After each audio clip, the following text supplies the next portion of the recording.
Hey everybody, welcome to the Tesla Life, episode 47 for April 4th, 2018. My name is Russell Frost, and I have the good fortune to be your host this evening. But look at this, look at this panel.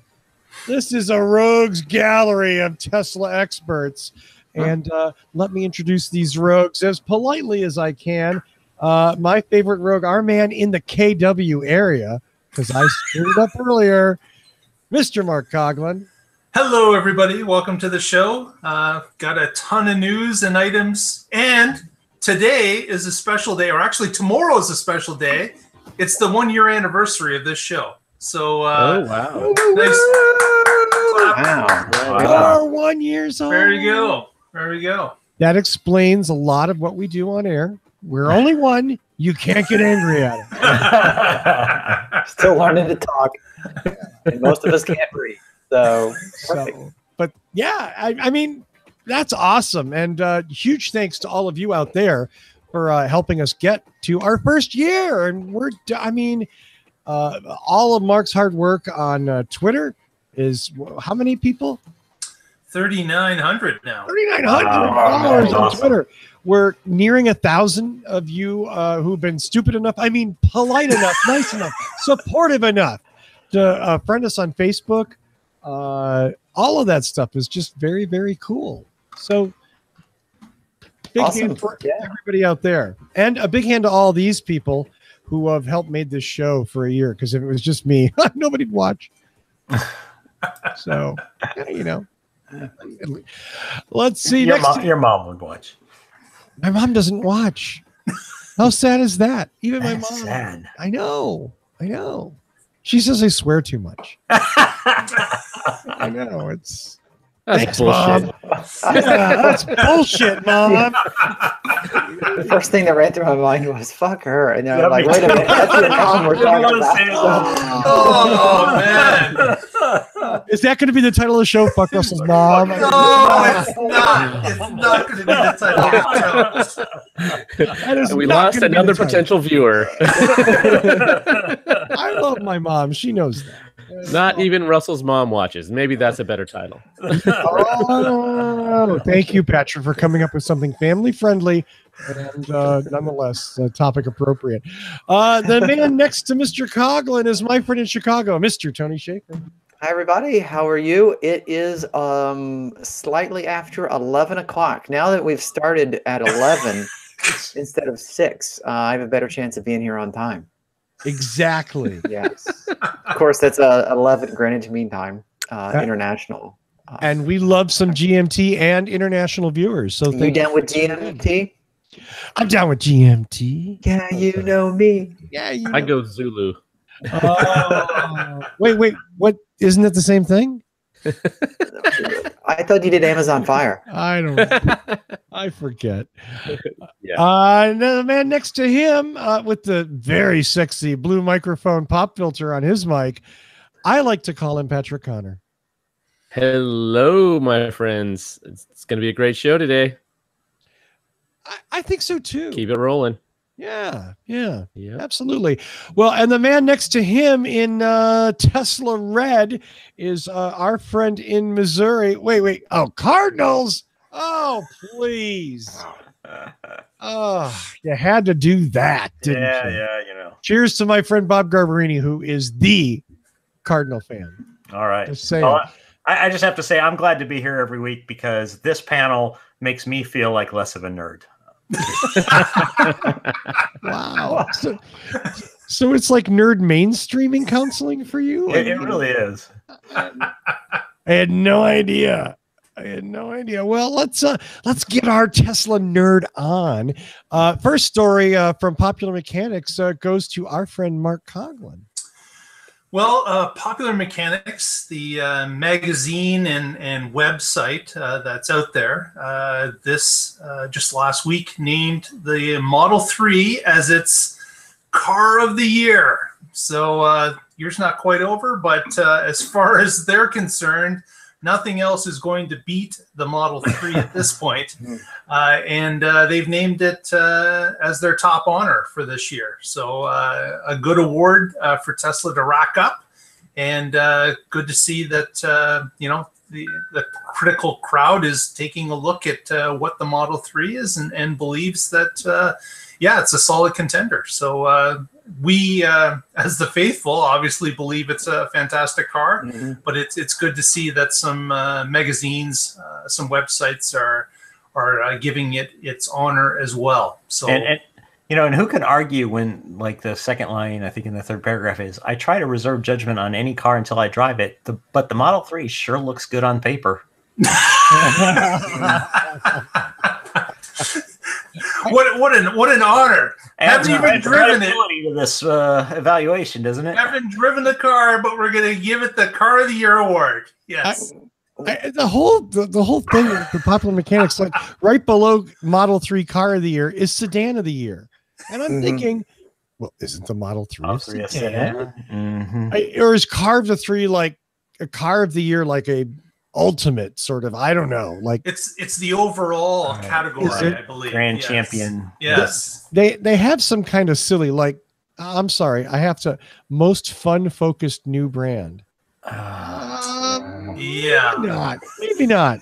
Yeah. But I will say, there's a couple of things in the article that jumped out at me. I mean, one, he did drive it, and he even said in here that he said, shit, I scrolled and then it's gone.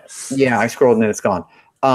He did say that unlike other cars that he drives, there it is. And I think I could live. In fact, I know I can, because when I got home, I did something I've never done with any other of the thousands of cars I've tested. I put down a deposit. Wow. That was my favorite part of the article too. That is a statement, isn't it? Yeah. Wow. Right. Also, and then cars goes home and orders one. It's got something special. And the thing is, the other thing that really got me about this was it's not the Popular Mechanics EV of the year. It's not the green car of the year. It's not the whatever. Yeah. This article starts by talking about how mid-sized cars are now faster than muscle cars. Years ago, muscle cars are faster than old Lamborghinis, and Lamborghinis accelerate like Formula One cars. I mean, he goes on to say, fully autonomous cars aren't here yet, and here's a bunch of cars that are still fun to drive while you're allowed to drive them, and starts with the Model 3. So it's not even the I want an EV crowd. It's the here's a car that's really, really fun to drive. And that's, to me, that's when you've got market penetration, when he doesn't spend a whole bunch of time talking about plugging in and charging and range and the EV and the this and the this. He just says, this car is a lot of fun. Yeah, I'm not sure even mentions that it's an EV until like the fourth paragraph when he talks about it's fitted with a bigger battery. I mean, I love that. I mean, really, how far have we come? Those of us that have been passionate about this for a long time, to say, this isn't about, it's good for an EV. It's a damn good car, period. All comers, and that's the recognition we've been looking for. So I certainly appreciate that. Yeah, and I think that's exactly why EVs are going to eventually go mainstream when they're affordable enough and in mass production enough, because they're just better cars. They're smoother, quieter, faster. They're better rides, and that's going to make people buy them. Mm-hmm. The less maintenance, the charge at home, not have to go to get. I mean, you just start putting the stuff in the positive bin, and there's very little in the negative bin, and you can start comparing side by side, and there just isn't a comparison. Once that infrastructure is there to universally support these things, people are going to run out of excuses. Yep. Right. Absolutely. And sure better than what Motor Trend did with their Alfa Romeo Giulia or whatever it was that got Motor Trend Car of the Year. Forget those guys. They don't know what they're talking about. I got nothing to say about that. I don't have any friends, believe me. We lost another sponsor. Damn it! There goes Motor Trend. Oh, bye, Motor Trend. Speaking of goodbye, we have an update on a story that we reported earlier about Tesla struggling in Germany, and I think Mark has some really good news. Yeah, Tesla's starting to make some headway here. We had reported a few months ago how Germany had put rules in place to prevent Tesla from participating in a rebate that the country was providing. And of course, that probably because the German automakers were the ones that put together the rules. That could be the reason. I'm grasping here. But that kind of locked Tesla out because they had to have it at a certain dollar amount. And Tesla was able to comply with it, but then the German government said, well, you're still not complying because the things that you took out of the car did not allow it to be a fully functioning car, and nobody would be able to order the car in that way. And of course, Tesla fought that and proved that, yes, they have delivered the car in that stripped down fashion. It could be used and has been ordered and used in that way. And then the other thing that was being fought with Germany was something with superchargers, which had not been added recently because of this issue. That the German government indicated that if they could put up a charging spot, there had to be all types of chargers that could be used there, so the public could use it as well, and it couldn't be just locked to a Tesla, infrastructure. That they had to add others. And that kind of threw them for a loop as well, because, of course, no one can use the superchargers except for Tesla cars. Yes, you could use a level 2, but they're not on the same power or speed that a supercharger is. So luckily, over some time, they've been able to fight these things back. And now they're able to produce a car that can compete for the incentives. And now they were able to use a ruling that basically indicated these are not public superchargers. These are Tesla superchargers. So they were able to beat the rule that these public places had to have the same charging and same abilities. So it was interesting to see that, on a technicality, they were able to change the signs that were at the superchargers to indicate they're a private supercharger for Tesla people only, and that got them out of that loophole. That's such a bizarre rule, because were the petrol stations all required to have chargers for every kind of car and every kind of fuel for every kind of vehicle? It was certainly a one-way street for this. And again, the people that put this together, other automakers, were consulted. Tesla wasn't consulted, but the other automakers were. The German automakers were. And they were able to contrive basically some legislation that made it tough for Tesla. But it is good to see that they've been able to fight these things back, and now they're able to participate in the incentives, and now the superchargers are able to be rolled out because they're able to comply with the rules that were made up. Well, is Volkswagen concerned they're going to sell even fewer EVs if they let Tesla charge? I'm not sure about that, Tony. It's something that we would love to hear from VW themselves. But I think it's obvious. They just want to do anything they can to slow Tesla down to give them a chance to catch up. Yeah. So right. So that was interesting to see that this red tape is starting to break up a little bit, anyways. But certainly they're fighting a headwind here and have been for quite some time in Germany. Yeah. So is this a victory for Tesla, but a loss for the EV community in Germany? Yeah, it's not really, it's not a complete win. Certainly for the German people that want an EV, they've made it tougher. They've pointed them towards the current automakers that really have no offering. So people are sitting on the sidelines waiting for cars to show up that they could use as an EV. But right now, they've got nothing. Right. And certainly, cheers to Tesla as being the one who are actually investing in infrastructure, right? Mm-hmm. Correct. Yeah. Correct. So, I mean, they deserve, if they're going to spend their money, then why not? Yep. Why not? Well, the next story, I think I'm going to go to my friend, Evan. Hey, yeah, my story is a huge, important, life-changing story for Tesla. I detect a little bit of sarcasm. No, so I got an email about 30 minutes before the story went public from Tesla back a few days ago that they were having a recall on the bolts for the power steering mechanism. Apparently, there's a very, very slight chance of corrosion and failure that would make it extremely difficult to steer the vehicle. It's not a life-threatening thing, but there have been a couple of issues with 0.02% of the vehicles that have this specific kind of bolt. So they voluntarily issued a recall on a pretty large number of vehicles, 123,000 pre-April 2016 Model S's that they're going to bring in and do this bolt change on. Doesn't sound like a huge deal. Apparently it's predominantly in areas that they use a certain kind of salt, and I want to make sure I get it right. Calcium or magnesium road salts.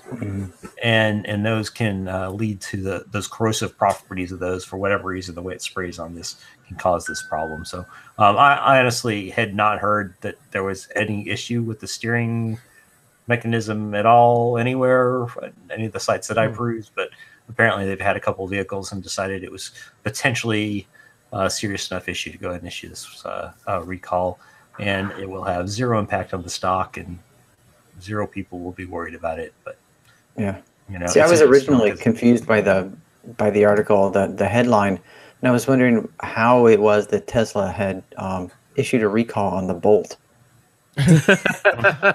Can you do that? That might be smart.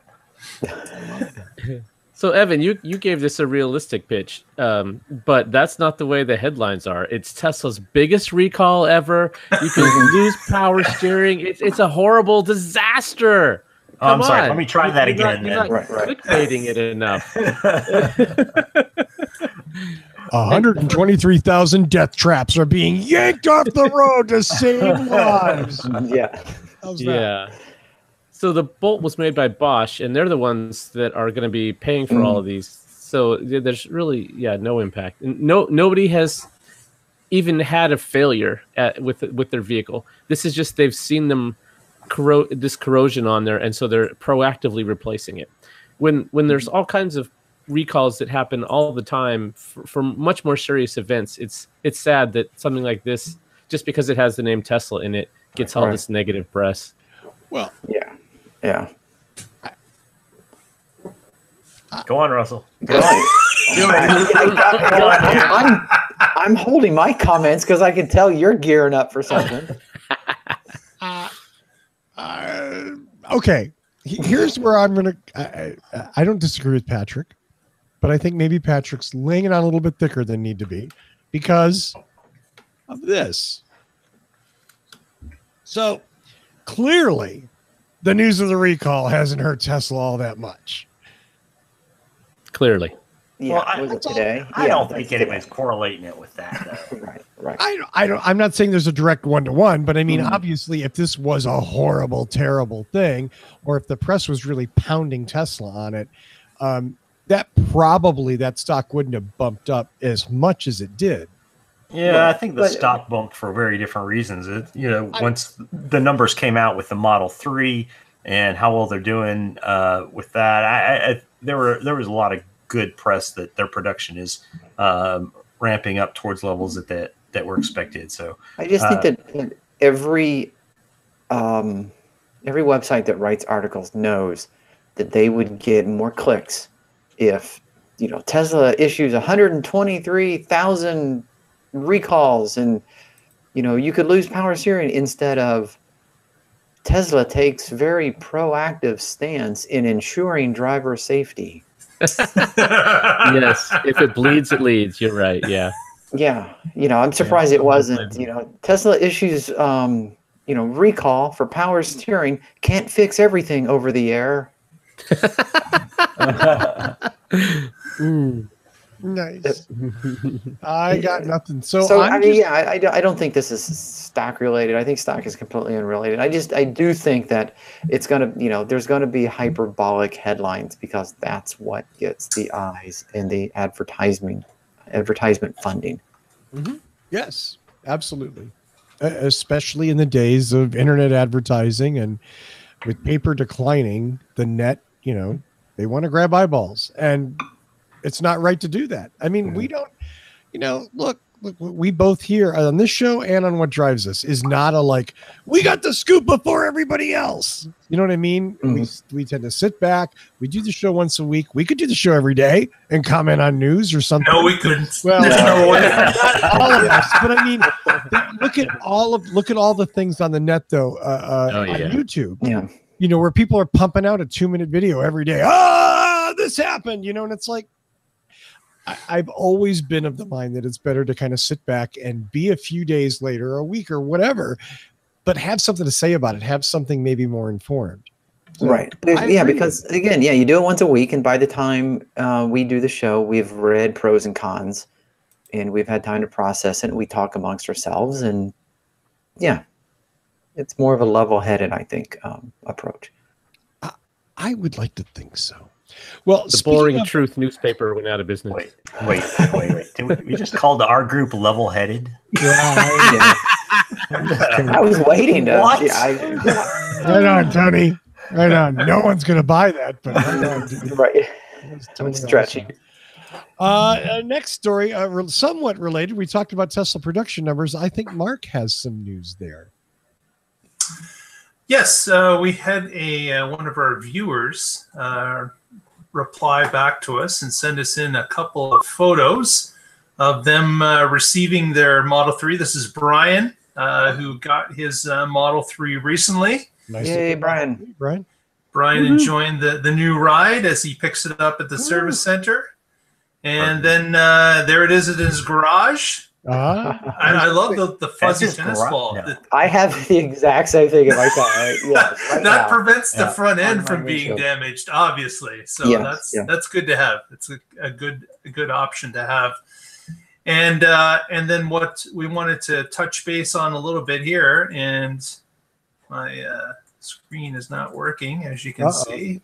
Trying to move to the next photo. Is there a next photo? That's the one thing I don't like about Twitter. Oh, maybe it's the back photo. There we go. There's the back photo. Tony fixes the problem on the fly. Way to go, Tony. So he has the reigning high VIN number with 11352. So nice. When Brian had sent this in, we're into the 11,000s now. So thanks, Brian. Appreciate you sending it in, and enjoy the Model 3. Right. Very cool. Yeah. Very nice. I'm going back to Mark for this one. Mark, tell us about the evil dots that are taking over Model 3 screens everywhere. There's now some evil dots that are appearing, and it was a shock to the world as these dots started to appear. As Tesla was dropped dead everywhere. As these dots started to appear at the top of the speedometer area of the Model 3. And I'm just going to pull up a photo here. Is there something wrong with Tesla's screen? Dots are starting to appear. Dots are appearing. Exactly. Late breaking news. Late breaking news. What do these dots mean? What do they mean? If you touch them, will you immediately be transported to hell? Is a Tesla software engineer? Who's in control of these dots is the question. Maybe it's Braille. Maybe they're trying to talk to you in binary. It's an Easter egg special. Yeah. Elon says in tweet, I don't know anything about the dots. Don't touch them. Run it through Morse code. See what it says. Yeah. And it's a Tesla key. Maybe no picture? No, it's coming. It's just... it's fighting you, isn't it? It is fighting me. What are you on, like 1,400 baud? What are you doing? Yeah, it's internet retro day here in Kitchener. Yeah, we're switching back to 300 baud. Here we go. There's the picture of the dots that are showing underneath the park reverse neutral drive area. You can see these dots appear here. And also it's reported that the dots will appear on the right-hand side of the screen under the under the battery indicator of how full it is. And the reason the dots are here is when there is a less of a performance in either regen or acceleration, the dots are appearing on the display. And this isn't a case of, maybe the battery's completely full when you go off for a drive. And when you use the regen, of course, if the battery's full, it doesn't recoup the energy from the regen. It just has to get rid of it because the battery's already full. And in that case, the dots will appear on the left-hand side, indicating that your regen is not working at full capacity because it's unable to do so. The acceleration side, the right-hand side, will show dots also if, for example, maybe the battery is extremely cold and you can't get full access to the battery for acceleration, the dots can appear on that side. So it's an indicator to the driver that different conditions exist that stop you from getting full capacity or ability from the car because of those, particular environmental or temperature sensitive things that have happened to the car. It's just an indicator to you as a driver that you're not running at the full capacity that the car could actually do. So it's something that people have talked about, that there was no indicator previously, and now this is here, I guess, to fix that situation. So it's a feature, not a bug. Right. Yep. But it's not particularly intuitive. Now, and maybe a color would be a better idea to put those dots in. Maybe bigger, a little bit larger, you know. If you tap the dots, do you get like a pop-up with like 300 words, a 10-point font explaining to you exactly what it is, so you could read that while you're driving? Those aren't dots. Those are actually words, Tony. Pinch and zoom and you can read it. Yeah. Those are each individual paragraphs. So you really got to put on the reading glasses to get that. But no, it's something that just appeared in an OTA, and of course, again, the wonderful thing about the OTA is that it can change over time, and maybe they will come back with larger dots or different colors or other things. But they wanted to have that indicator on there, and now it has appeared in a very light mode. I would say it's extremely. Yeah. It's not intuitive. It's a very good word, subtle. It's a subtle reminder. Do you know if the changelog explained all that? I mean, should people have known if they read it, or? So we have. Well, it's fun. It was funny because when it did come out, we did get a few posts to our Twitter feed with people asking about it, and a number of people didn't know about it at all. So I'm not sure if it was in the write-up, or if people have been experimenting with it and coming up with the explanation based on experiments. So we have David in the chat room who apparently had or has a Leaf, and he said the Leaf had bubbles, which indicated very similar things. And then as such, he said that it was apparent to him without any instruction that could have just been because of the Leaf experience. So, yeah, and on the SNX, they show you this on the binnacle, on your the energy meter when you're accelerating or when it's regenning. It shows you that it can't use full capacity. So, so once a week on the forums, though, people even ask about that, and it's. So if it's showing it on the energy screen, if it can't like regen anymore, does it show the energy like literally spilling out of the car? Yeah, causing road slicks behind you. Exactly. It's horrible. It's terrible. All those green leaves are really slippery when they come out the back end of the car. Yeah. For the most part, this only matters if you were really pushing the car performance-wise and you needed that regen and acceleration. And most people don't need that most of the time. So I think it's perfectly fine for it to be subtle. Most people aren't going to notice it. The few people that are trying to do performance things with their vehicle, they're going to make sure they're in the proper state before they go to the track. And if that means they have to warm up or get down to 70% charge or whatever it is that they need to do before that. So the few people that need to know it are going to figure it out, and for everybody else, it's not that important, and it's fine that it's not right in your face.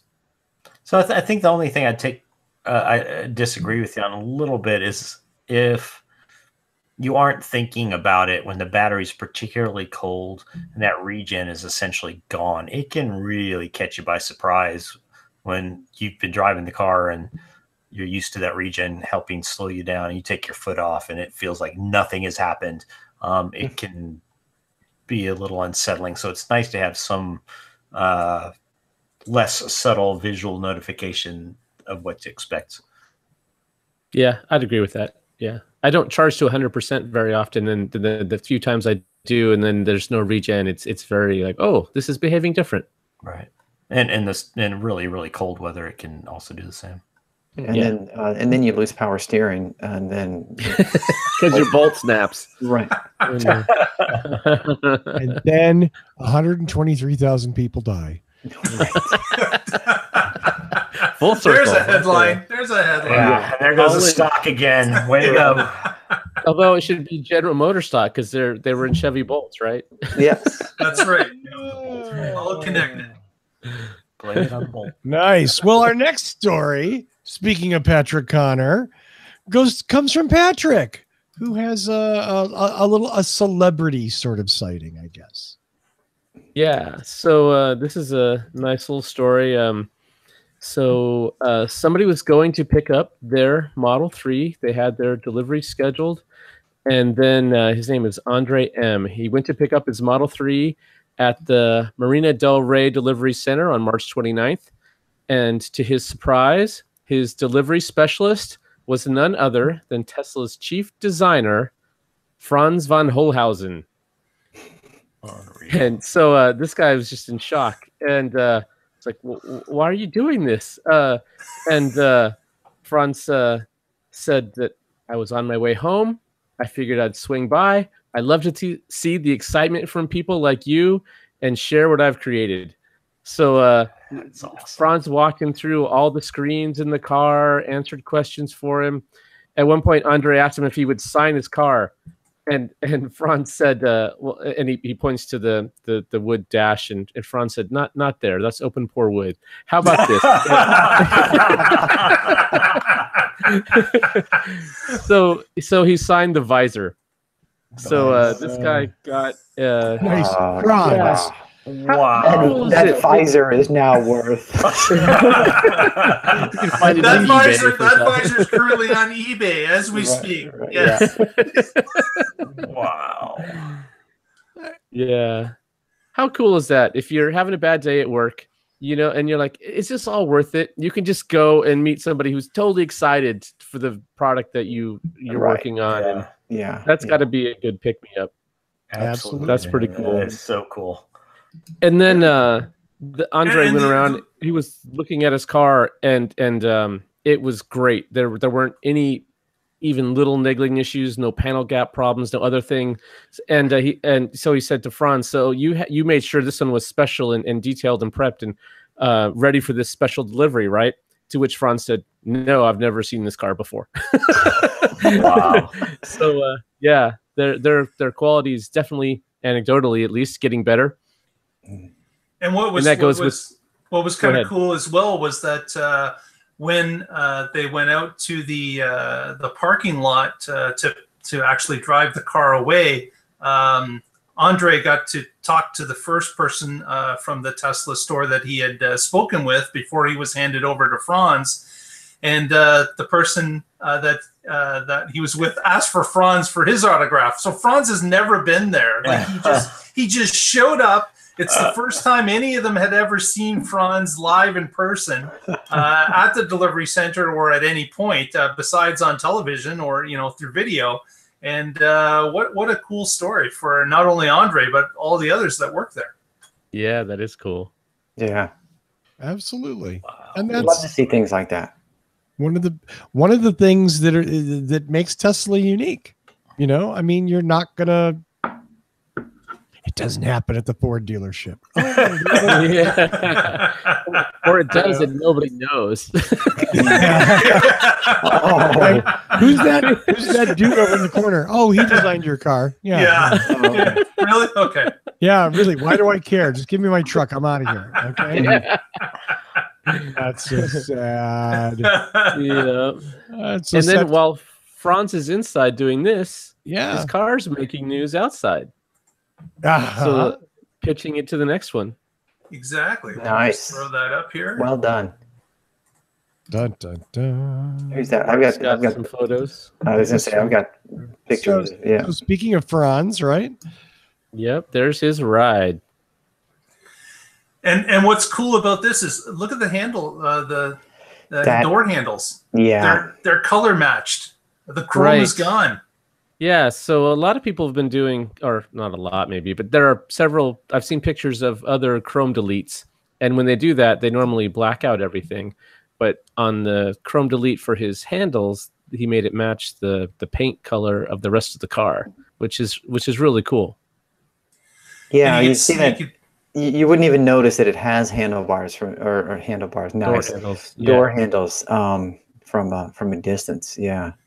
And he powder coated the rims. The sport rims have been powder coated, and as Patrick mentioned, the chrome delete around the exterior of the doors and windows. And then if we switch over here, there's a little special thing on the back there too. So we've got the back view here with a carbon fiber spoiler, and it doesn't have the Tesla T. It does not have the T, correct? It has Tesla across the back, just like the old Roadsters did,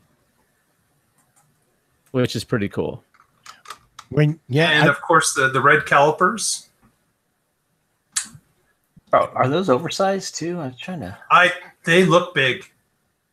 They really do. I'm trying to find. They may be the 20-inch ones that have been offered on the Tesla site already. I think it's $4,000 for a set of the 20 inches for the Model 3 for the rim. So, but how about the brake pads themselves? Yeah. Okay. I don't know that you can get the red brakes yet. So obviously, Franz has access to a little more. I'm sure he can get the red brakes. Yes. Yeah, and if not, I don't think Franz had to sit in his garage and spray paint his own. I think he probably got them. Yeah, somebody will surely paint Franz's pistons red if he likes that, and it may even be color matched the body of the car. Oh, that'd be cool. Oh, it doesn't look like it though.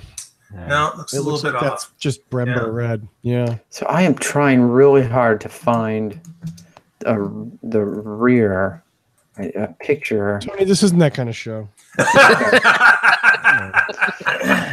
We've talked what his wife said. I know. We talked about trying to find the rear. Sorry. So this was okay. So here we go. Here's what we've got. All right. So this is what Patrick was talking about with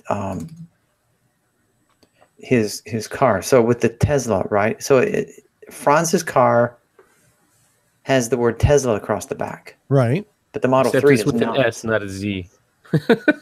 Yeah. And so he referenced the Roadster, and the Roadster has Tesla across the back. Yeah. Model 3 does not, and so Franz has the Tesla just from the Roadster. So that was the big thing. It's subtle, but it's a cool nod. So I just wanted to make sure that everybody gets it, what we were talking about. Absolutely. Yeah. It's funny that his car is red. So I've seen interviews with him, and the early cars that they paint, they almost always do a silver or something in that range because of the way the light plays off of it. And then somebody asked him what color car he would get, and he said, "Oh, this silver is absolutely the best thing for light play." So and then here he shows up with a red car, where before he was going on about how silver's for car designers the only color car you should ever have, and he didn't take his own advice. That's because he's got 5 of them. He has all the colors. He has all the Today was Tuesday. So that's a Tuesday car. Exactly. Like the whole set. He may very well, have the red one and the silver one, and who knows what. What do you think the chances are that's a dual motor and maybe performance? Pretty good. I wish someone had gotten a little closer and got that VIN code, and it would have been able to tell us. But that was not collected on that. How do you not get the VIN? I guess that's just amateurs. Russell. So now we know if any of our listeners are out in the area and you see that car, and you'll know it when you see it. He might chase you off with a stick, but it's worth it. Get the VIN number. Always get the VIN number. Evan and I are both waiting for dual motor, so yeah, dual motor news would be great. Are you guys going to race? Sure. Okay, yeah. Yeah. So, speaking of moments of levity, I think Mark has a story about a recent Tesla. Oh, hey, by the way, guys, before we move on, David in Yeah, the chat room says that someone did confirm that it is an all-wheel drive. Okay. Nice. But that doesn't necessarily mean that they're going to make them for somebody else. He's got the beta.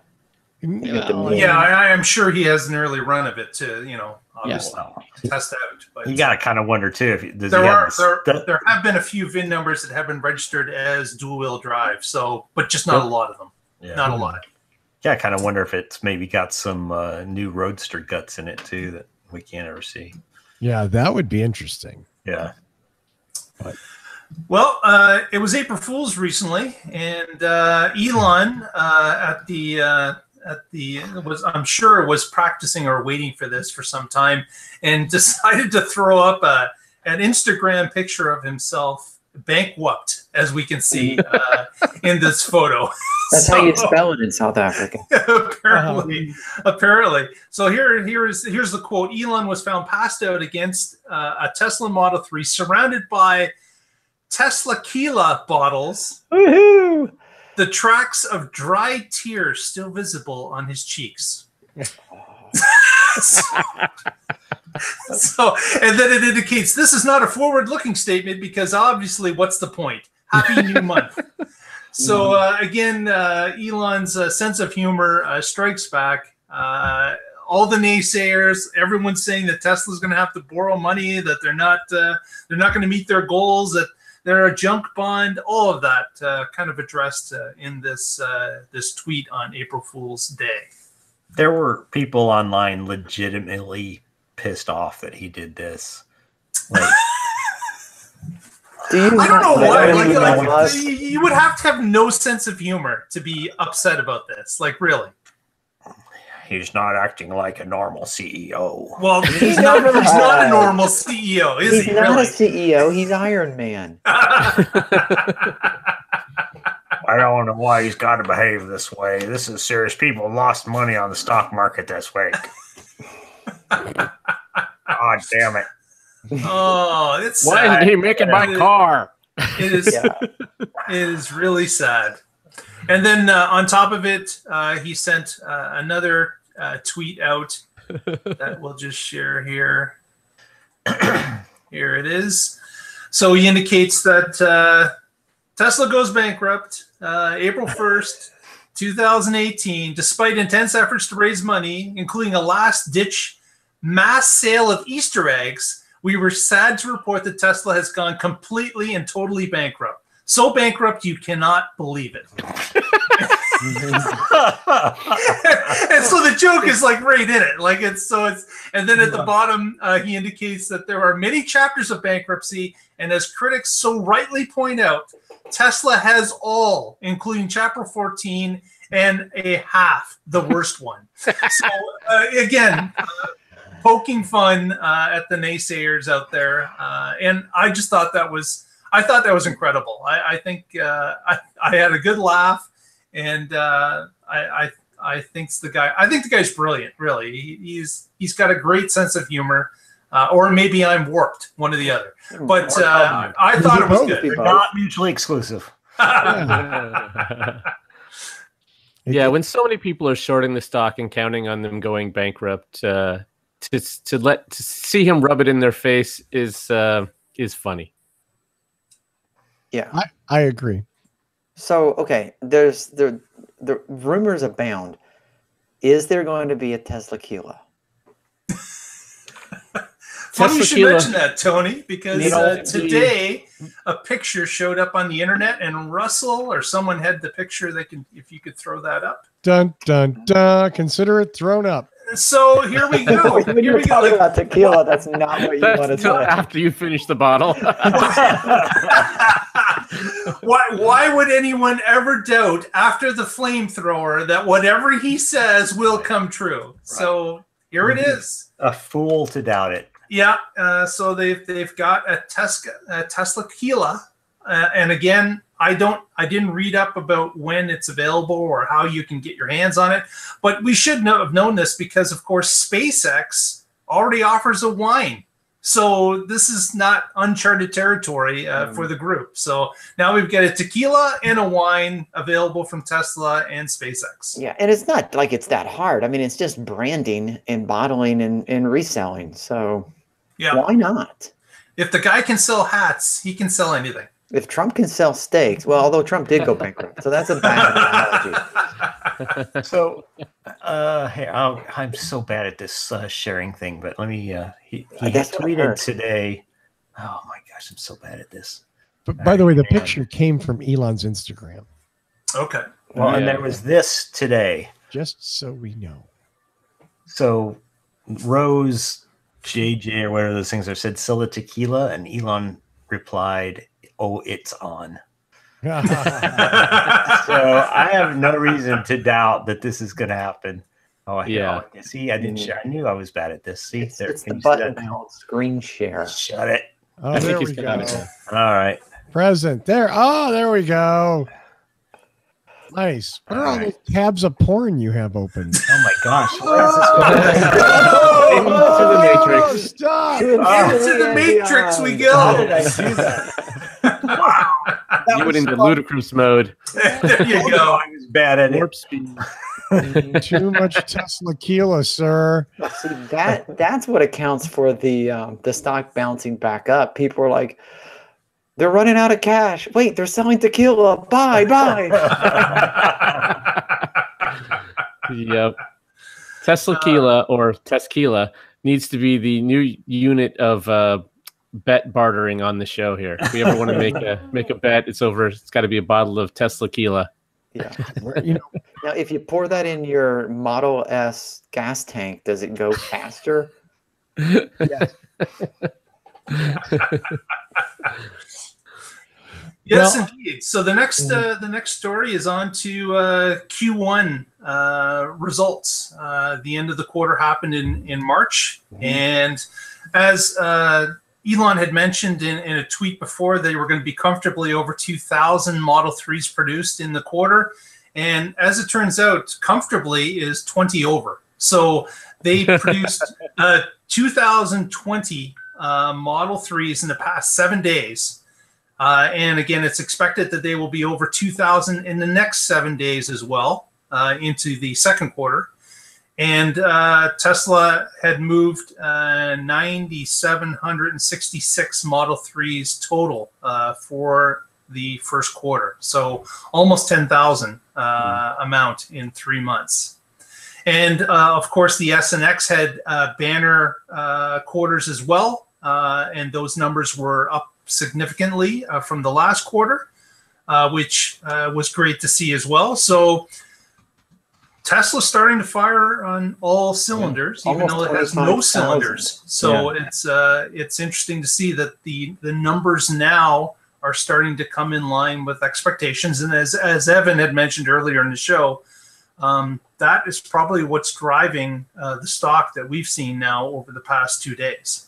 So since these results have come in, they're confirmed, and now the stock is really starting to move because expectations are starting to match up to reality.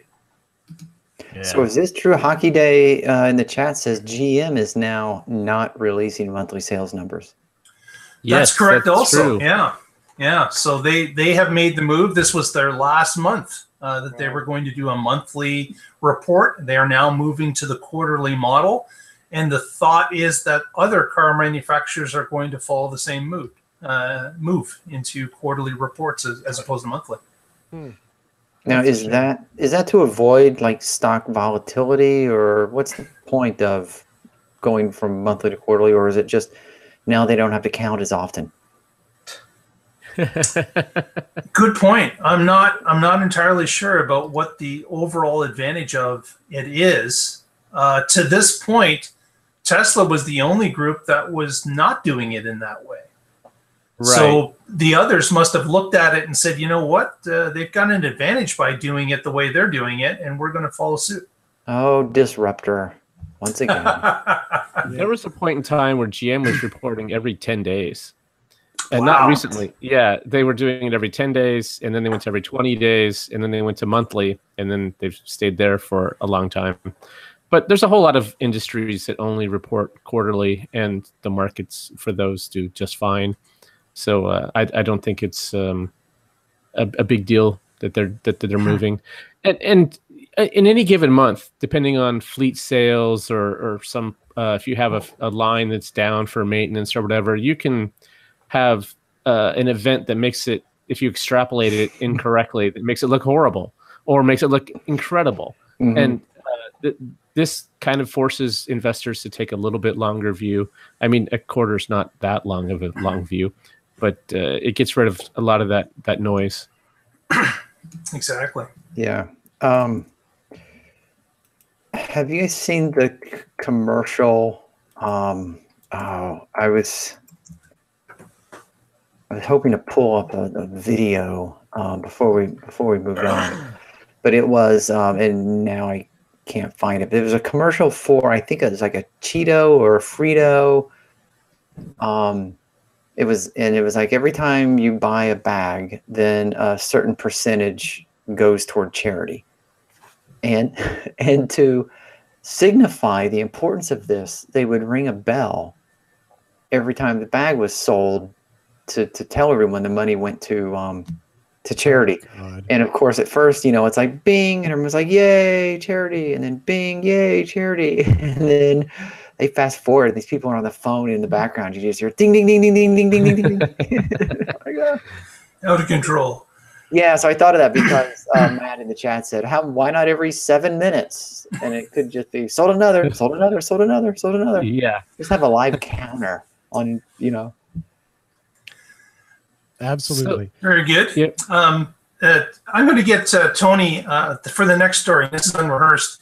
Can you grab the video for the next story, Tony? That is on the link. I have the video. Okay, you're ready? Yes, sir. Play it, Russell. This is a video of a gentleman who tried to recreate the Mountain View accident that happened recently, the fatal accident. This gentleman here. Which, for the record, we don't recommend anyone do. No, it's kind of Ever? stupid, but it is interesting to see what happens in this little test here. So let's go ahead and roll it. Okay. Yeah, because if we lose viewers, it's because we insult them, not because you drove your car into a barrier. So this gentleman takes his autopilot car and hops on the 101 near Mountain View, and Highway 85, I believe, is where the impact was. And he goes out and tests it in autopilot in the fast lane where it splits to the 85. And he's going, about 60 miles an hour. And right here, the car starts to veer over to the left, which is aiming at the abutment that he's passing now. So it was kind of interesting that, and here's the replay of it again, that for whatever reason, he's saying the car did veer to the left.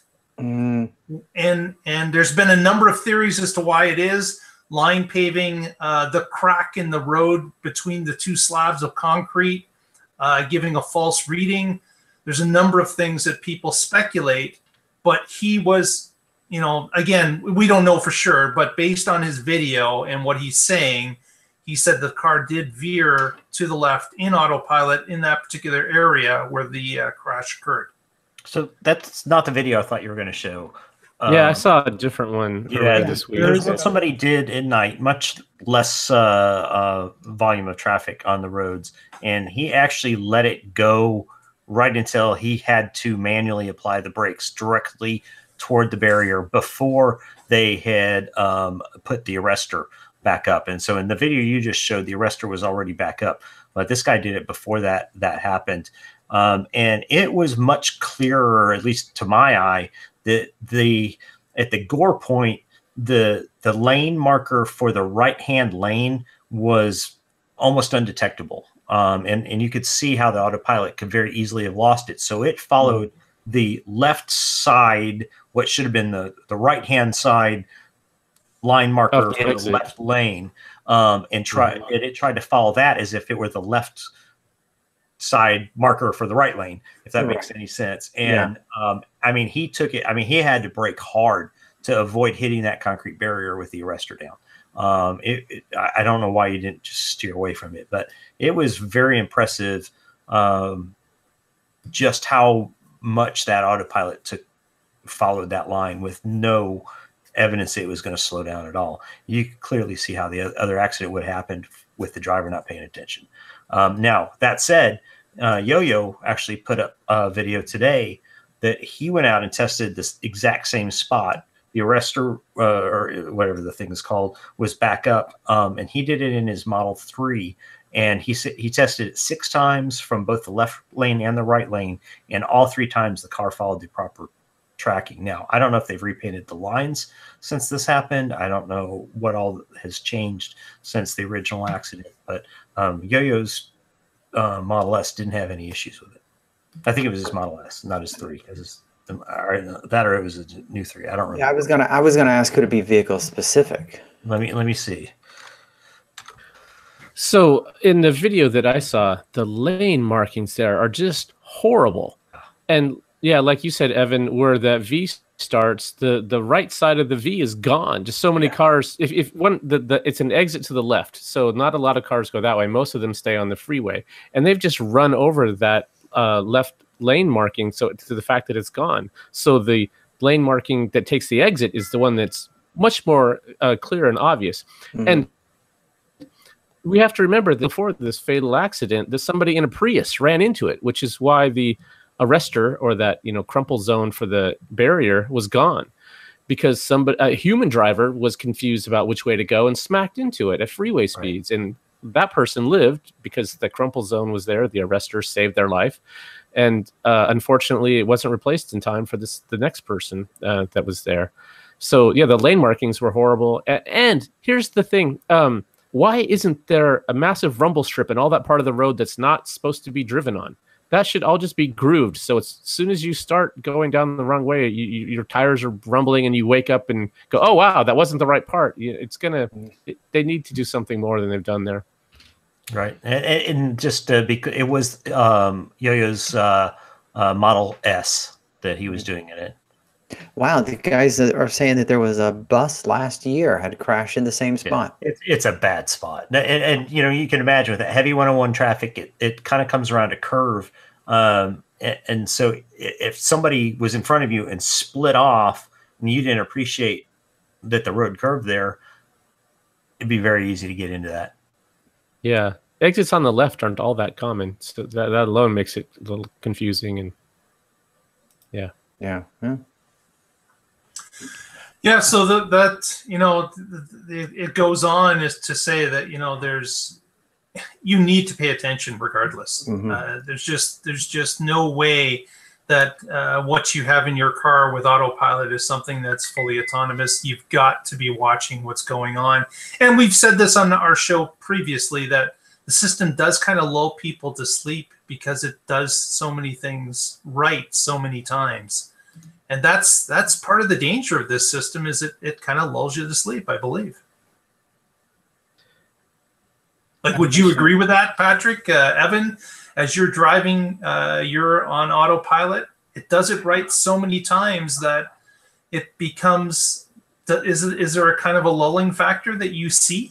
I find the opposite.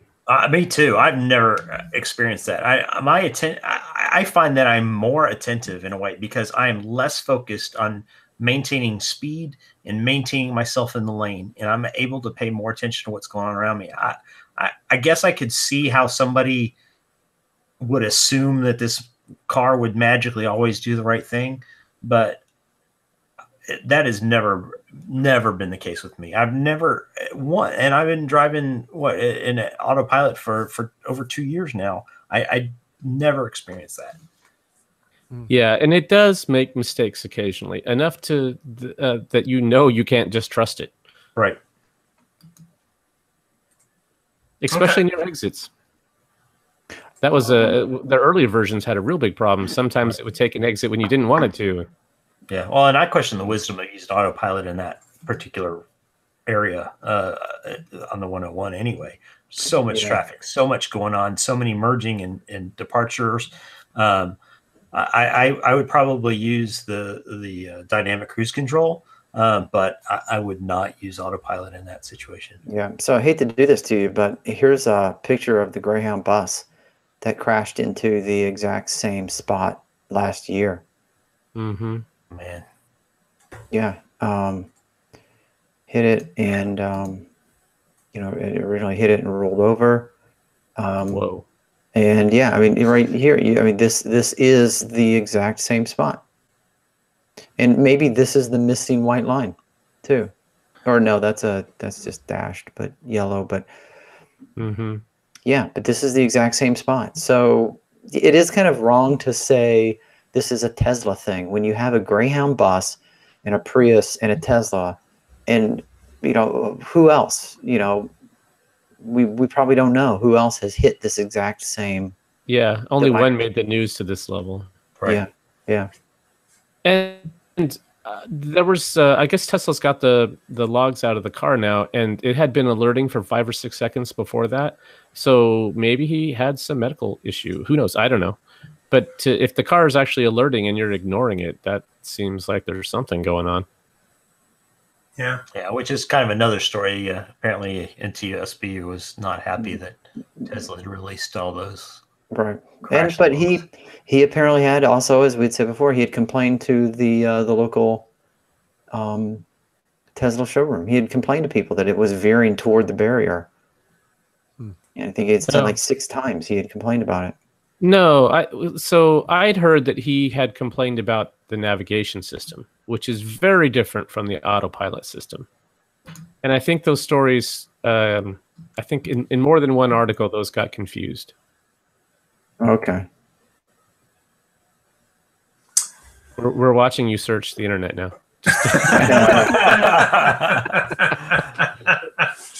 Tune in to watch Tony Google things. We just got one more quick story, and it is based on the cash cow that Tesla needs most at this particular point. As we know that Tesla is releasing the Model 3. They're releasing it in a high, I guess the premium version is being released with the long range battery and the premium interior package, which is an upsell. And we're not surprised by that. Tesla's a for-profit company, and they need money to come in as quickly as it can to help finance its debt and its certainly its ambitions to move forward. But there was an article in Clean Technia that was put out just on the 3rd, and they were speculating. But I encourage people to go through the ad go through the article through the link. But it was just kind of interesting that they were saying that certain groups are complaining, obviously, that the cheaper car is not available. You don't really have options that you can pick or choose from yet for a lower price car. But really, the article spells it out that they are trying to get to a point where the cash burn is less. So they're taking in more and more revenue to mitigate what they're pushing out the door in, expenses that are fixed. The assembly line is up. They've got X amount of workers that have to be paid. Suppliers have to be paid as the product comes in. So Tesla is trying to get the most bang out of the buck that they can get to get those returning revenues to come into the company and stem the expenses that are going out the door. And some people have complained, for example, as to why Canada has been introduced with the long-range battery car, and yet the U.S. has not gotten the cheaper car. Well, that's part of the reason. They are still trying to recoup as much money as they can from their assembly lines, and pushing out a car that has higher profit margins, of course, helps them achieve that. So this article kind of goes through and indicates about how this extra cash can work to help Tesla get on a more level playing field with its debt compared to its revenues. So again, a good read if you've got a few minutes to go through it. But I found it quite interesting. Yeah, I think you covered that well. Very cool. Yeah. I mean, and I don't want to say it's a no-brainer, but it's obvious, and that's the right strategy. They need cash to keep going, and so you do what you can to satisfy your customer demand and make money, right? Exactly. Yep. Well, let's do some shout-outs and go home. Can I start with Patrick? Sure. I am with the Oregon Electric Vehicle Association, and I blog about cars, including Tesla stuff, at carswithcords.net. There you go, carswithcords.net. How about Evan? I have the best shout-outs. I have the biggest shout-outs, and I have more shout-outs than anybody else's shout-outs. Shout bigly. Stop shouting. Bigly. That's all the shout-outs I've got right there. I was just going to say, go Cards, right? Go Cards, go Blues, LGB. Yeah. Well, speaking of the Blues, how about Tony Schaefer? Yeah, shout out to everybody in the chat room, of course. And I know that's Lee and Bruno and Derek and Matt and David and John and Zachary and JT and everybody who's in there except Evan. Screw you, Fusco. Happy day. Thanks for joining us. Yeah, everyone's in the chat room. Thanks for spending an hour with us. I think it's really cool that you take an hour out of your evenings or morning or wherever the hell you are. And you spend it with us. And I also want to give one last shout out to Russell's mom. Thank you, Tony. Yeah, thank you. My mom. Did they come up with a better show title in the chat room? Oh, not yet. Oh, Yeah. Okay. Yeah, guys, come on, chat room. yeah. Come on, chat room, save me, please. It's either that or some horrible death statistic that we made up. So Russell's Mama is not a good show title. yeah, no. Tesla Tequila, I think, would be just as good. Mark, any final words from you, sir? I'd like to thank all our listeners and viewers. But if you could help us out, we would really appreciate it. If you're watching us on YouTube, please press that subscribe button. Give us a few more subscribers. We would really appreciate it. It goes a long way for getting the show out there into the hands of new people. So please press that button, subscribe. And the bonus of it is you get automatic updates when the show starts. So your mobile device rings and buzzes and lets you know that the show has started. So please help us out. Press that subscribe button. Also, if you're on Twitter, please follow us there at The Tesla Life. And you can also follow us on Facebook, The Tesla Life #1, and you can see what's going on all throughout the week in between shows. So again, thanks to everybody, and look forward to seeing you on the internet in many different areas. Absolutely. Tune in next week and find out what's going on in the Tesla life. In the tequila life. Yeah. Get me a bottle of that.